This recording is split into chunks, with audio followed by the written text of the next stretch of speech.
I'm wrecking the set. That's all right. It isn't worth much. It isn't worth much. You good? How are you? Yeah, I'm great. Congratulations, Thank you. That must be exciting. You won an Emmy last night. I was completely in shock. Yeah. Because it was Dennis Franz, Lily Tomlin, Ed Asner, Rita Moreno, and Louie Anderson. I went, I better wear something colorful. So at least I'll be in a picture or something. Because I thought, honest to God, I didn't prepare anything. I just thought, oh, there's no shot. Right. You just don't think that. You don't think you're going to beat those people. No. I wouldn't assume I was ever going to win anything. But you run up won an Emmy. Oh, yeah, years and years ago. I won it for my work on Hee Haw, which was highly acclaimed. I was junior. Yeah. We stood in the cornfield together. Right. I remember that. Hey, Conan. That's my favorite bit in the world, by the way. There's nothing well, did you funnier. celebrate? What did you do last night? You won an Emmy. I actually went and got the big, spicy buffalo wings. Well, you know, everybody has their own way of celebrating. That's what you do? You just went crazy with the buffalo wings? I laid in them. I had the tub filled at the hotel. Seriously, buffalo wings, and the dip was just put on me. And I'd grab one and drag it across me and then eat it. It was fantastic. That sounds really fun. That sounds very, very good. It's just an individual thing. I would think there'd be various spots on your body where that would be unpleasant. Yeah. Spicy buffalo wings. You know what? My navel will hold quite a bit of dip. In fact, there's still some in there for later. Well, you never can have too much. Well, nice thing, too, because you won for a show. This show is based to some extent on your childhood? Yeah. And I took out all the horrible stuff and just kept the humor. Uh-huh.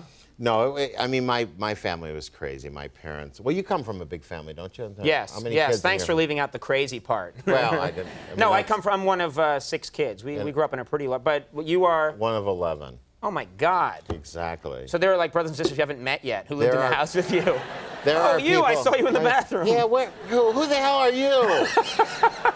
Mom. But it's weird because that's a lot of people. 11's a lot. 11 is way too many, and people always say, were your parents Catholic? Yeah. And I always say, no, my dad was a musician, which never gets a laugh. But it's always been funny to me. But that little part afterwards does, yeah. Yeah, when I say it, never gets a laugh. Uh-huh. But growing up in that kind of family, it's just.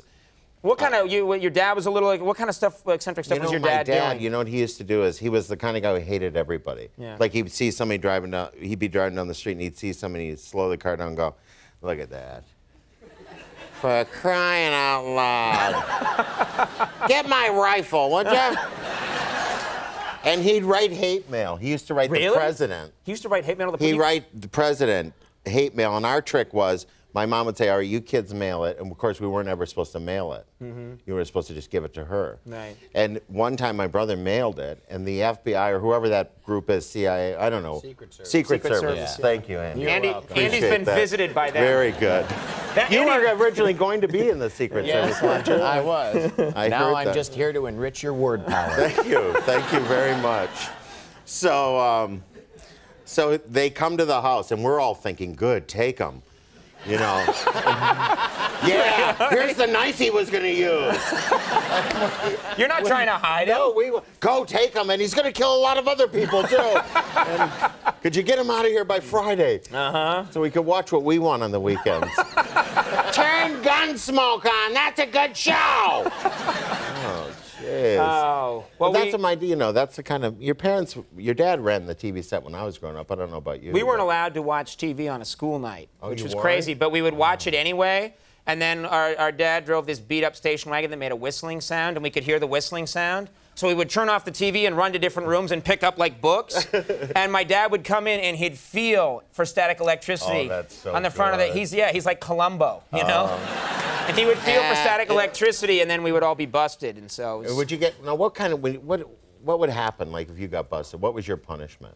But they weren't good at. Sometimes they always wanted to pretend that they were going to we're going to get the belt out, and they were those people that just couldn't quite do it. They never actually hit you. No, your punishment was to continue living in the family. Exactly. Because that's the worst part, isn't it? Yeah. Yeah, and you know what the worst part is about families is when your best friend comes over and you're leaving the house and they go, "Your parents are so great." Mm-hmm. Mm-hmm. What? What are you talking about? You're no longer my friend. But you know, it's just families are all whacked out. Yeah. Everybody tries to put on a good show, but it's all Whackville.